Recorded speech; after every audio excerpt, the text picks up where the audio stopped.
Halo, selamat malam. Bersama Ari Darmajima Channel di sini. Jangan lupa bagi yang belum subscribe video channel ini untuk subscribe ya. Dan jika suka jangan lupa untuk like ya video ini ya. Oke, mudah-mudahan teman-teman semua saat ini berada dalam keadaan sehat walafiat ya. Agar kita semua besok bisa menonton Liga Inggris ya. Dan kedepannya tetap sehat. Amin. Oke. Kali ini saya akan membahas sedikit mengenai tim dan pemain untuk game week ke-6 ya. Saat ini saya coba membawa materi mengenai FPL Defender ya, best top 5-nya ya dari pilihan para manajer di dunia ya untuk game week ke-6 nanti. Yang pertama adalah Trent Alexander-Arnold dari Liverpool dengan price 7,6. Di sini dia sudah melakukan 4 kali pertandingan, sudah memberikan assist sebanyak 2. Di sini juga dia tertera sudah melakukan shoot on target. Dari 8 kali kesempatan dia menendang ke gawang lawan, itu ada 3 yang on target ya. Dan 2 diantaranya itu tendangannya berada di kotak penalti. Oke, untuk big chance ini adalah chance yang dia terima ya dalam melakukan kesempatan dia untuk memberikan gol ya. Dan big chance created ini adalah yang dia kontribusikan, yang dia berikan untuk timnya. Jadi di sini adalah dia sudah memberikan 4 nih chance ke timnya nih, either ke Salah, Mane, Jota, cuma mungkin tidak membuahkan gol. Jadi antara big chance dan big chance created ini adalah big chance itu dari dirinya dia sendiri, big chance created itu adalah dia yang memberikan assist atau memberikan kesempatan bagi timnya bisa membuahkan gol. Oke. Di sini dia juga sudah melakukan 20 kali passing ya. Berikutnya adalah Luke Shaw dari Manchester United, price-nya 5,5. Dia sudah melakukan 5 kali pertandingan, sudah memberikan assist 1 buah. Terus shoot on targetnya 2 kesempatannya yang dia pernah lakukan, 1 itu berada di on target ya. Nah, shootnya ini yang ada di kotak penalti dia hanya 1 kali kesempatan. Ya, di sini dia chance yang created-nya dia itu cukup banyak ya, 3 ya. Tapi masih lebih banyak TAA. Passing yang sudah dilakukan ada 14 kali passing. Oke, yang ketiga adalah Michael Keane dari Everton, 5.0 untuk price-nya. Juga sudah melakukan 5 kali pertandingan, sudah memberikan gol 1 buah gol. Shoot on targetnya dari 5 kali percobaan dia sudah on target baru 2 ya. Lalu tembakan ke gawang yang dia lakukan, either itu tembakan atau sundulan, semuanya berada di kotak penalti itu ada 5 kali ya. Dia juga mempunyai kesempatan tuh menjadi gol itu ada 2, cuma gagal ya di sini ya. Key passesnya itu ada 3. Berikutnya Shane Duffy dari Brighton, 4,3. Ini juga pemain luar biasa ya, menggantikan posisinya White ya. White ini kan sebelumnya di Brighton lalu dibeli oleh Arsenal, jadi Duffy ini mendapatkan kesempatan. Namun kesempatan yang dia dapat itu tidak dia sia-siakan ya. Di sini terlihat dengan dia sudah 5 kali bertanding nih dari 5 game week ya. Lalu dia sudah memberikan assist 1 dan golnya juga 1. Shoot on targetnya 3 dari 10 kali kesempatan dia tendangan ke gawang ya. 10 tendangannya berada di kotak penalti. Untuk chance-nya yang dia terima dan dia create itu belum ada. Passingnya juga baru 1 kali ya. Yang kelima adalah Ricardo Pereira, Leicester City, 5,5. Appearance-nya dia 4 kali bertanding, 1 kali tidak bertanding, kayaknya waktu itu dia cedera. sudah memberikan assist ya, 2 kali assist ya. Shoot on targetnya belum pernah shoot on target, dia itu baru shoot tapi tidak on target gitu. Dan shootnya itu berada di kotak penalti. Chance yang pernah dia buat, dia yang terima ya baru dia buat hanya 1. Diri dia sendiri belum ada big chance yang dia dapat. Passingnya sudah dilakukan 4 ya. Ini top 5-nya dari pilihan para manajer di dunia ya. Ini saya ambil dari Fantasy Hub ya. Dari 5 ini silakan teman-teman pertimbangkan kira-kira mana yang mungkin, misalkan ada yang mau mengganti pemain belakangnya, mungkin dari 5 ini bisa dipertimbangkan untuk dipilih ya, yang paling sesuai dengan budget teman-teman ya. Oke, nextnya adalah best FPL midfielder game week ke-6. Sebelum kita masuk top 5-nya, berikut ini adalah best budget midfielder ya. Jadi ini budget ya. Jadi budgetnya itu ada 5,5 sampai 6,5 nih. Di sini ada 9 ya. Dari Southampton, Elino Ounoussi, terus Everton, Decore, Crystal Palace Gallagher, Gray dari Everton, Toure dari Wolves, Sarr dari Watford, Saka dari Arsenal, Ben Rahma dari West Ham, dan Raphinha dari Leeds. Di sini ada Price dan TSB. TSB itu ratingnya dia dipilih ya sama tim ya untuk dimainkan di starting 11-nya ya. Terus FPL itu expected point yang akan dia dapat nih, atau yang kemungkinan dia ini bisa dapat nih.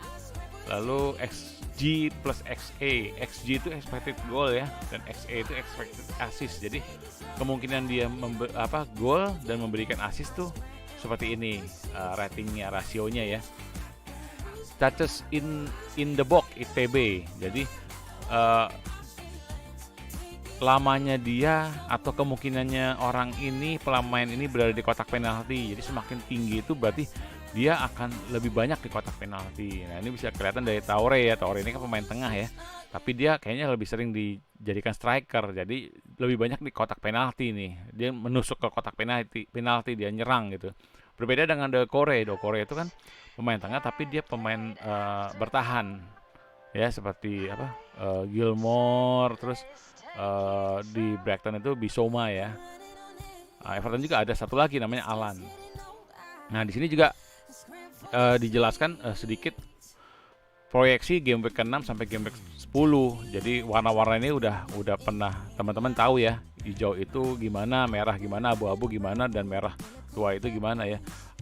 Yang paling baik itu adalah yang hijau ya. Hijau itu jadi kesempatan chance menangnya itu di tim yang akan melawan tim tersebut lebih punya chance kesempatan menang ya. Tapi kembali ya di lapangan ya, bola itu juga bundar ya. Jadi ya seperti kemarin Wolf ya melawan siapa tuh sebelumnya tuh, malah kalah ya, 0-3 ya kalau nggak salah ya. Padahal secara lihat FDR-nya itu cukup baik gitu. Oke. Statistik ini diambil dari fantasyfootballfix.com ya, dari game week 1 sampai 5 ya. Nah, dari 9 pemain ini saya ada 5 urutan yang menurut saya itu boleh teman-teman pertimbangkan nih untuk masuk dalam timnya ya. Oke, yang pertama itu adalah Raphinha. Kenapa saya pilih Raphinha? Saya melihat dari FDR-nya nih, dan tidak melihat terlalu deep untuk XGA, XA, dan touches in the box. Saya lihatnya adalah FDR-nya nih, karena saya berusaha memilih pemain yang kalau bisa itu dia dapat poin lebih tinggi, ya, mendapatkan poin lebih tinggi dan berkontribusi ya, karena kan main FPL ini kan kita kan lihat poinnya ya. Gitu. Yang kedua adalah Ben Rahma. Ben Rahma juga kenapa saya masukkan kedua? Karena secara FDR-nya cuma satu yang hijau nih, tapi secara FPL-nya itu dia nomor 2 tertinggi dari 9. Lalu yang XGA-nya juga lumayan ya, warnanya tuh lebih kereng ya dibandingkan yang lain ya. Walaupun secara touches in the box-nya Dia nggak beda jauh sama si Doucouré nih, tapi dia memang lebih banyak memberikan assist ke si Antonio ya. Terus TSB-nya juga dia cukup tinggi nih 32,3. Jadi kemungkinan dicadangkannya itu agak kecil gitu, pemain cadangan. Oke. Berikutnya adalah yang ketiga itu adalah Traoré. Nah, Traoré ini juga kan seperti tadi saya katakan, ini pemain tengah tapi suka menerobos nih, menusuk ke kotak penalti nih. Jadi suka memberikan assist ataupun berusaha mencetak gol. Tendangannya cukup kencang ya, badannya cukup kekar, tapi secara kelincahannya cukup baik ya. Cuma memang belum diberi kesempatan untuk mendapatkan gol nih. Jadi kayaknya urat golnya nih belum kepencet nih kalau orang kungfu bilang nih ya. Tapi secara game back-nya cukup baik ya. Dua game back berikutnya yang mudah-mudahan ya bisa membuahkan poin ya. Yang keempat yaitu Gallagher ya. Kenapa Gallagher nih? Kalau dilihat dari rasionya nih dia paling tinggi nih. Ada 2 nih ya. Terus game back-nya kan memang ketemu Brighton lalu agak merah nih, susah nih, berat nih. Tapi Gallagher ini kemungkinan pasti akan dimainkan karena pemain tengah di Crystal Palace ini agak kurang ya. Ada Arthur, ada siapa tuh si Keote ya. Keote kan sebenarnya pemain tengah, tapi dia kayaknya lebih condong di tengah, di atas antara pemain belakang dan pemain tengah. Jadi tengah-tengahnya dia kayaknya kayak sweeper, tapi sweepernya di atasnya pemain belakang gitu. Nah, Gallagher ini pemain tengah, ini pinjaman dari Chelsea. Jadi sebelumnya kalau salah dia di West Brom ya, tapi West Brom itu degradasi, jadi dia dibalikan ke Chelsea. Ini boleh sih kalau teman-teman punya budget ya, hanya 5,6 mungkin boleh dipertimbangkan nih. Ini juga udah naik ya dari 5,5 jadi 5,6. Yang kelima yaitu Ismail Sarr ya. Sarr ini kemarin juga bagus ya poinnya ya di Watford ya. Jadi ya boleh nih dipertimbangkan juga nih pilihannya teman-teman semua nih ya. Oke. Kita next saja. Nah, ini best FPL midfielder untuk game week ke-6 nanti ada Bruno dari MU dengan 11,9. Dia 5 kali bertanding, sudah memberikan golnya 4 kali, asisnya belum. Asisnya kayaknya banyak direbut Pogba ya. Lalu shoot on targetnya itu ada 7 dari 17 kali percobaan tendangan ke gawang. Terus dia sudah melakukan 6 kali tendangan itu yang berada di kotak penalti ya. Chance-nya juga yang dia dapat tuh ada 2 kali.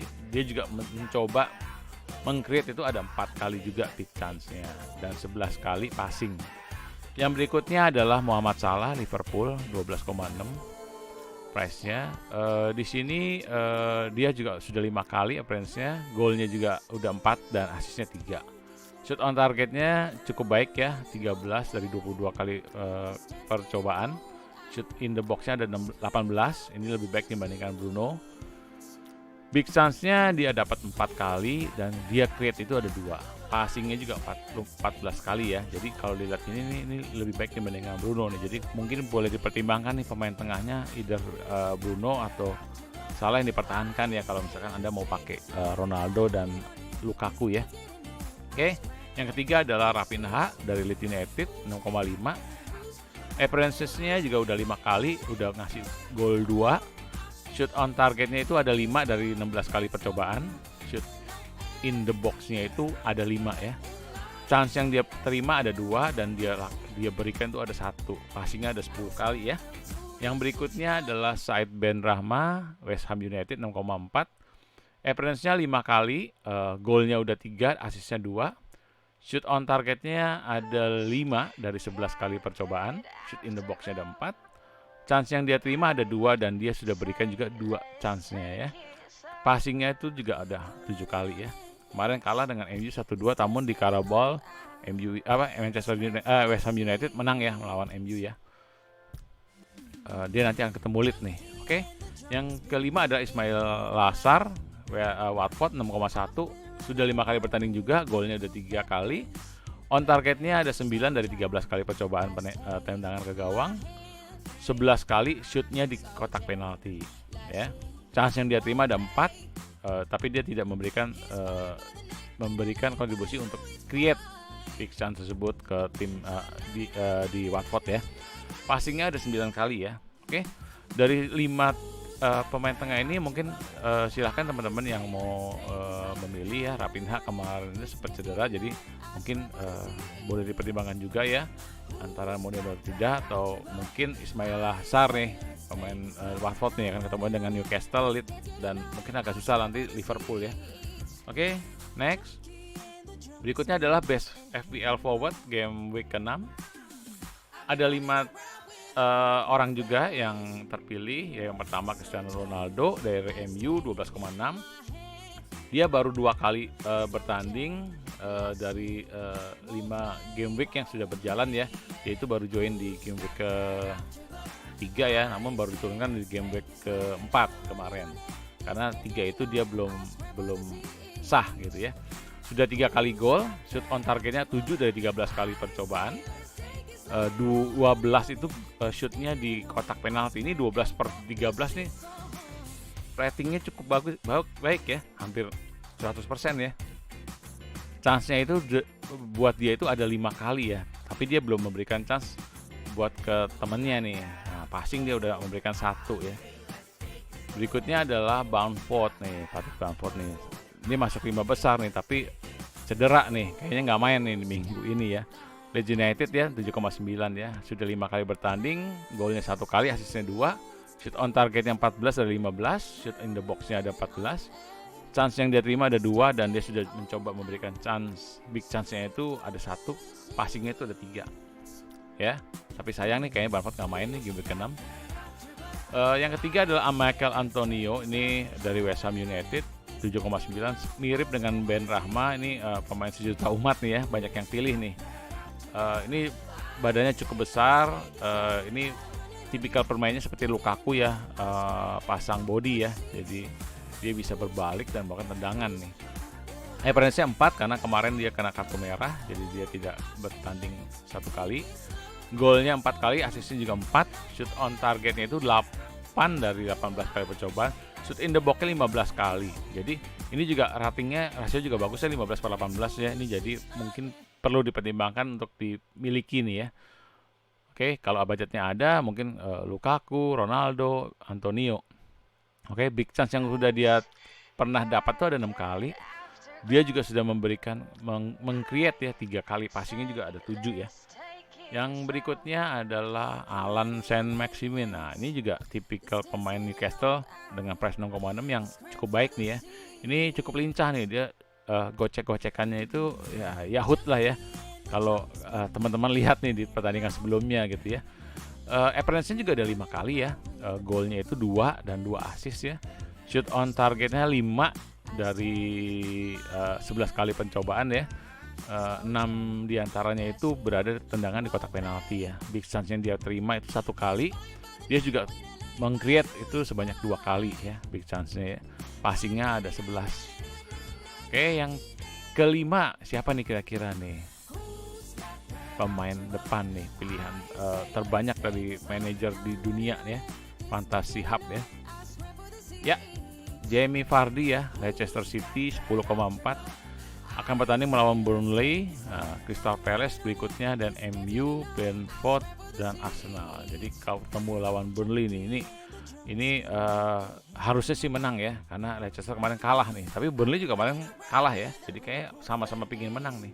Cuma secara di atas kertas Leicester City kan ini ya Brandon ya, pelatihnya Brandon ya, Fraser ya. Jadi punya pengalaman lebih baik dibandingkan Burnley nih sama Allegri ya. Oke.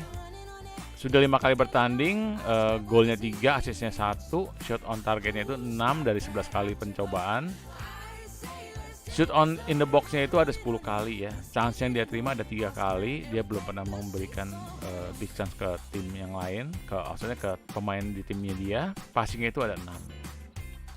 Oke, silakan teman-teman dari 5, silahkan dipertimbangkan mana yang akan menjadi starting 11-nya di tim kalian, atau mungkin yang akan dipertimbangkan untuk game week 6, 7 dan seterusnya ya. Oke. Nah, nextnya kita akan mencoba membahas mengenai game week 6, tim reveal, khususnya ini tim yang saya miliki. Saya punya 3 tim di mana terpencar untuk berada di liga-liga FPL yang ada di seluruh Indonesia ataupun di luar negeri ya. Oke, yang dari 3 tim itu saya urutkan dari total poin yang paling rendah ya sampai yang tertinggi. Oke, yang pertama adalah nama timnya adalah Blue Legend United. Di game week 5 kemarin saya mendapatkan poin 62 final point.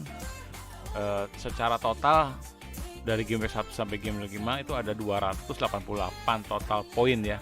Tapi kalau di average itu dibagi 5 berarti sekitar 50-an poinnya yang saya terima ya per game week ya. Jadi kalau 50-an itu masih di bawah ya, di bawah rata-rata ya. Kalau ada gambar meme itu yang ada nangisnya kayaknya kali ya.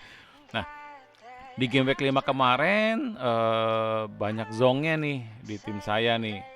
Richarlison, TAA, Antonio, dan Amarte ya. Saya juga punya kapten juga di Jota nih. Jota cuma poinnya 3 di tim ini. Harusnya masuknya disalah ya. Tapi saya salah pilih kaptennya. Kaptennya malah Jota. Salahnya jadi Vice. Tuni juga kemarin baik. Beumo juga kemarin juga akhirnya pecah telur nih, bisa gol juga gitu ya. Di game week 6 nanti seperti demikian yang sudah saya lakukan. Saya kena potongan 4 poin. Saya merubah 2 pemain transfer, berarti di game week 5 kemarin saya di game week 6 ini saya punya 1 free transfer. Tapi karena saya 2 kali free transfernya dilakukan, jadi saya kena potongan 4 poin ya.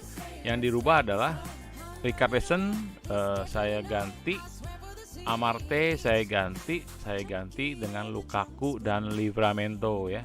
Livramento ini pemain Southampton yang dari Chelsea ya, namun ini pemain belakang yang cukup menjanjikan ya, seperti Tsimikas dan Davi ya.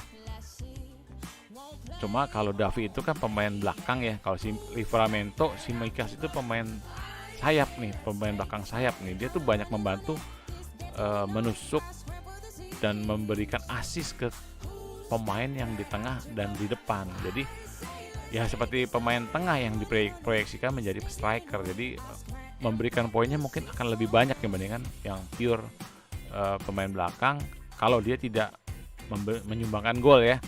Seperti demikian ya. Oke, Lukaku saya ambil karena untuk game week 7 nanti ya. Kayaknya saya persiapan dulu karena mumpung budgetnya masih ada gitu di game week ke-5 kemarin itu budget untuk ininya ya, poin uangnya ya. Oke, di sini kipernya masih saya pakai Sanchez. Di backnya itu oke. Formasinya tadinya 3-5-2, saya menggunakan 4-4-2 ya. Kenapa? Karena di cadangan ini ada Toni dan Beumo, di mana akan ketemu dengan Liverpool. Jadi saya tahan sebagai cadangan. Lalu Eiling kan ketemu dengan West Ham ya. Sebenarnya ada Raphinha juga nih. Saya masukkan sebagai cadangan dulu karena mudah-mudahan kalau pemain belakang melawan klub yang agak susah, takutnya akan kena minus karena goal conceded. Jadi saya taruh di cadangan dulu aja ya. Mudah-mudahan pemain belakang yang saya pilih ini tidak ada yang zong nih atau tidak dimainkan. Jadi kalau tidak dimainkan pasti kan otomatis kan Eiling akan masuk menggantikan ya. Lalu untuk Toni dan Beumo sengaja saya masukkan cadangan, yaitu tadi ya karena ketemu dengan Liverpool. Jadi saya tidak jadi inti dulu, jadi cadangan untuk kalau misalkan ada yang tidak dimainkan. Oke. Berikutnya adalah tim Skippy Gatserpong. Game week 5 kemarin hanya 51 final point. Totalnya sudah 318 ya. Kalau tadi kan 288 ya, ini tertinggi nomor 2 dari 3 nih. Secara average berarti kan angkanya di 60-an ya. Jadi masih oke lah 60-an ya per game weeknya. Walaupun game week 5 kemarin hanya 5-1 gitu. Oke. Tim yang kemarin saya dapat 5-1 demikian, saya kena minus di Saiz karena dia kena kartu kuning, dia itu kalah lagi. Jadinya gol conceded 3 poin ya. Dia juga kalau nggak salah dia di babak kedua itu diganti ya. Jadi ya udah dapat poinnya cuma 1 karena gol conceded, kartu kuning minus 1 ya. Lalu di sini ada TA juga tidak dimainkan, jadinya Zong. Pemain belakang Varane juga cuma hanya 2 ya. Traore itu kemarin juga sayang sekali ya, karena kalah jadi hanya mendapatkan nilai 2. Di sini saya menggunakan kaptennya itu adalah Ronaldo ya. Jadi Ronaldo itu hanya dapat poin 6 karena dia kapten jadi dikalikan 2 ya. Aubameyang juga ternyata tidak bisa maksimal ya, padahal lawannya kemarin kayaknya agak mudah ya. Cuma 1 gol ya dari Odegaard ya, yang tendangan bebas ya. Di sini salahnya juga Josesa juga 0 ya. Kemarin juga kena kartu kuning, terus karena gol conceded jadinya ya impas lah. Gitu. Davi nih yang 5 ya. Ini sebenarnya TA ini masuk sebagai tim inti ya, cuma karena dia tidak main dan pemain cadangan pertama itu adalah Alan, jadinya Alan yang masuk ya. Karena sepertinya saya sebelumnya itu menggunakan 4-4-2 formasinya, jadi karena tidak main automatic replacement ya, jadinya masuknya pemain cadangan pertama. Oke. Di game week 6 nanti ada pun perubahannya demikian. Oke. Di sini saya masih tersisa 1 free transfer setelah saya melakukan perubahan di pemain depannya Aubameyang dan Saint-Maximin. Kenapa masih ada 1? Karena saya di game week ke-5 kemarin saya tidak mengganti formasi pemain dan tim yang ada sejak game week ke-4 sudah dilakukan. Jadi game week 5 saya tidak melakukan free transfer, jadi masih ada cadangan 1. Pas masuk game week ke-6 saya punya cadangan 1 lagi. Nah, karena saya pakai 1, jadi masih tersisa 1 yang mungkin saya akan menggunakan nanti di game week ke-7. Gitu ya. Di sini saya mengganti Aubameyang menjadi Saint-Maximin ya. Di mana dengan perubahan ini saya minimal masih punya tabungan nih. Karena rencana saya akan mengganti Echer nih, pemain depannya, dengan memilih pemain premium ya. Tapi yang pasti harus ada yang dikorbankan di pemain tengahnya nanti. Tetap di game week 7 ya, karena game week 7 itu Lukaku Chelsea itu kayaknya udah mulai bisa dipilih ya. Walaupun di tim lain saya juga udah mulai ambil dulu nih Lukakunya nih, karena mungkin karena budgetnya ada gitu. Ya. Kipernya saya rubah ya dari Ramsdale di game week 5, di game week 6 ini saya masuk starting 11-nya itu Josesa ya, karena akan ketemu dengan Southampton ya. Ramsdale ini Arsenal akan ketemu dengan Spurs. Nah, Spurs itu kemarin kalah ya. Saya takutnya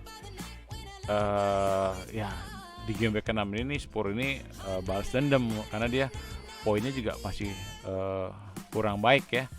Walaupun dia sebenarnya di poin-poin atas nih, di peringkat-peringkat di atas lah, nggak di bawah gitu.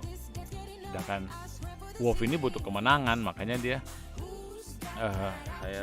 kipernya harusnya bisa bertahan ya. Josesa ini mirip-mirip sama De Gea nih, jadi kadang-kadang suka nyaru gitu ya. Nah di sini saya pakai formasinya dulu kan game week ke-5 kan sebenarnya kan 4-4-2. Nah, karena perubahan ada yang nggak main akhirnya jadi 3-5-2. Nah, di game week ke-6 nanti saya akan pakai 3-5-2 di mana Varane saya cadangkan dulu nih. Gitu. Dan Tierney saya cadangkan juga.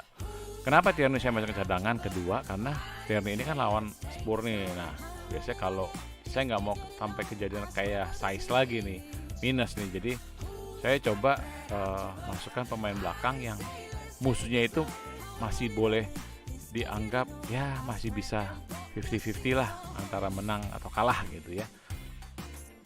Jadi seperti itu. Jadi Varane ini kan lawan Aston Villa ya. Ya udah nggak apa-apa lah karena Varane ini secara poin yang kemarin juga lebih kecil dibandingkan Davi saya turunkan. Saiz ini saya tahan nih, pemain belakang nih. Kalaupun dia tidak dimainkan karena yang sebelumnya dia kurang bagus, mungkin mudah-mudahan dia tidak dimainkan selama 90 menit. Jadi nanti Varane akan otomatis menggantikan ya. Jangan sampai nanti menit-menit 10 menit atau ya 10 menit menjelang berakhir baru diturunkan ya. Poinnya cuma 1 sih. Kalau dia nggak menyumbangkan gol ya cuma 1 dapatnya. Oke, berikutnya adalah yang terakhir adalah tim Gading Serpong United. Kemarin game week kelima hanya dapat 48 final point, tapi secara total dia 334. Ya, udah 5 berarti mendekati 7 ya, 60-an lebih nih, lebih tinggi dibandingkan yang Skippy itu ya. Di game week 5 kemarin itu 48, kenapa? Poinnya cukup kecil di pemain belakang ya, terus banyak yang zong lagi. Ya.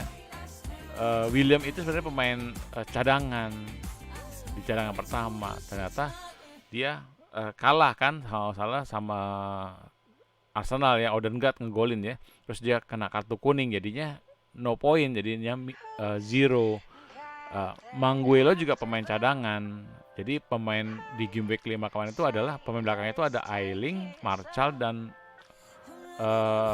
TAA. Saya biasanya pakai 3 pemain belakangnya. Jadi saya nggak mau banyak-banyak 4. Kecuali memang lawannya agak susah nih, mau nggak mau kepilihnya jadi 4 pemain gitu ya. Nah, saya biasa pakai 3-5-2 atau 3-4-3. Nah, di sini saya kemarin pakai 3-4-3. 3-nya belakang itu adalah Ayling, Martial dan TAA. Ya, William dan Manguelo itu pemain cadangan 1 dan 2. Tengahnya itu Jota, Salah, Alan dan Les Melo. Ternyata Les Melo tidak dimainkan sama Norwich. Jadi dia ditukar oleh Manguelo yang kedua. TAA diganti oleh William. Karena Williamnya 0, dia bermain dan minus. Karena gol converted jadinya 0, dia tetap dijadikan sebagai pemain penggantinya TAA. Karena dia juga udah bermain, tapi nilainya 0. Sedangkan Les Melo itu tidak dimainkan, jadi otomatis digantikan sama Manguelo. Ya. Pemilihan kaptennya udah bener nih, nggak salah nih. Jadi dia salah dapat 12 kali 2 jadi 24. Kalau saya pilih kaptennya salah, lebih kecil lagi mungkin ya. Di sini juga Beckman tidak dimainkan karena tiba-tiba dimainkan Foster ya. Nah, di game week ke-6 nanti Gading Serpong United seperti apa nih? Kira-kira teman-teman gimana nih?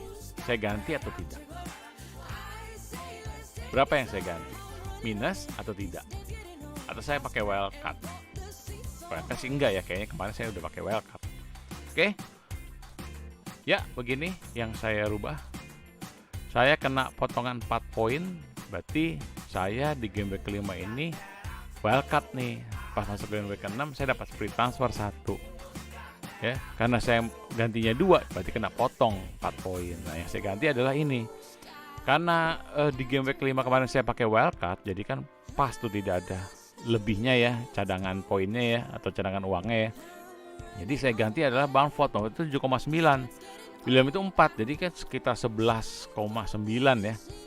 7 dan 4. Nah, budgetnya yang saya punya ya hanya bisa mengganti untuk Livramento dan Rondon. Karena saya udah punya Ronaldo dan Lukaku di sini. Nah, kenapa saya ambil Rondon? Rondon ini kan pemain Everton. Everton pemain depannya cedera nih 2 nih, DCL dan Richarlison. Kemarin Rondon main kan di pemain intinya kan, namun kalah ya 1-3 ya nggak salah ya. Nah, jadi harus menang nih. Kemarin kalah, apalagi Rondon nih pemain baru nih dibeli, maksudnya dari Jerman ya. Ya mudah-mudahan kayak Gray bisa memberikan poin kontribusi. Harganya cukup murah, masih 6 ya. 6.0 ya. Lalu kalau Livramento ya itu, ini pemain muda dari Chelsea dan dilihat materi pemainnya cukup baik ya. Ketimbang si William dari MU, saya sih kayaknya tetap pilih Livramento dan Davi deh. Manguel itu dulu sempat saya mau pilih, cuma akhirnya nggak kepilih. Sekarang saya pilih juga. Manguela juga cukup baik ya, dia itu tipikal pemain yang menyerang kayak Livramento gitu kan. Ya, kemarin dia cukup baik ya waktu lawan MU ya, beri 1 gol ya, itu kaget juga tuh MU tuh. Akhirnya tetap aja MU menang ya lawan Newcastle ya. Tapi Manguela ini boleh dipertimbangkan gitu ya. Kalau misalkan teman-teman belum punya nih, karena murah juga nih, masih 4 nih gitu. Pemain tengah game week ke-6 nanti saya pakai 3-4-3 ya. Pemain tengahnya Jota, Salah, Alan, MacArthur. Les Melo saya masukkan cadangan pertama ya. Sebenarnya sih Les Melo ini kan kalau lihat dari histori pemainnya itu bisa 90 menit. Cuma kemarin dia tidak diturunkan. Nah, mungkin dengan Everton juga kemungkinan dia nggak diturunkan nih. Makanya saya masukin cadangan aja. Nah, cadangannya kenapa? Di pemain pertama itu pemain tengah. Padahal saya pakai versinya 3-4-3. Jadi kalau misalkan pemain belakangnya tidak ada yang main, ada satu yang nggak main, nggak diturunkan, Martial otomatis akan menggantikan, bukan Les Melo, kecuali pemain tengahnya ada yang tidak main nih, either Alan atau MacArthur. Nah, Les Melo akan menggantikan, atau pemain depan, misalkan Rondon nggak dimainkan sampai akhir, ya Les Melo yang akan turun menggantikan. Nah, untuk yang pilihan Gading Serpong ini TA-nya ini udah nggak kuning nih, karena saya baru tarik, jadi udah pasti main dia, ya kan. Eling ini 50% kalau warnanya begitu ya. Kayaknya ya itu, makanya saya masukkan sebagai cadangan ketiga gitu. Oke, mungkin itu saja dari Ari dan Majima Channel. Seperti di awal tadi, jika suka video ini jangan lupa di like ya, agar jika ada hal-hal yang baru bisa juga dapat beritanya ya. Itu juga di subscribe juga. Terus kalau yang mau komen silakan, agar kedepannya bisa menjadi lebih baik ya channel ini. Oke, terima kasih. Sekian, selamat malam.